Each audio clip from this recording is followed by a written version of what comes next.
درباره تومور یک دو سوال داشتم. همین تومور گفته همون چیزایی که در یک ورق می نویسن اوضاع ما رفته سعید استاد. بله گپ آواز هست. زنید. بله درباره تومور سوال داشتم. همین گپ تومور زنید. یک نمورتون دیگه بده. گفتن که حرام ای چیز شرک ای چیز شرک همیرا سوره های قرآن قطعی نمیکنه همیرا. اگر من آدمی که چند آدم تومور میشناختم که همینا میگرفتن در گردنشون در یا که در دستشون میگردوندن. مسلمان بودن در ایداملوها همین چیزا را گرفتگی بدن.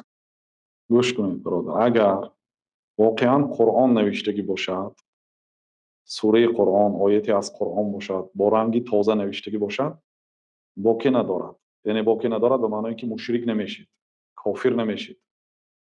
لیکن اگر به جادوگر نوشتگی باشد، اگرچه سوره قرآن باشد، اونا مثلا جادوگرها گاهها برای مردم فریب دادن سوره فاتحه می نویسن، لیکن با خون حیض می نویسن یا با نجاست می نویسن.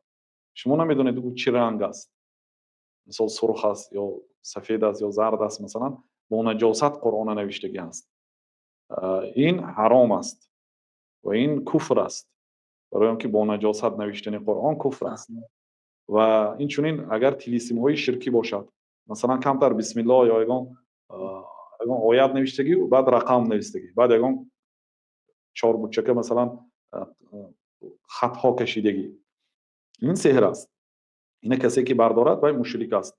من پیامبر صلی الله علیه و آله من تعلق تمیمه فقط اشرک، کسی که تومور آویزد در حقیقت شریک آورده است.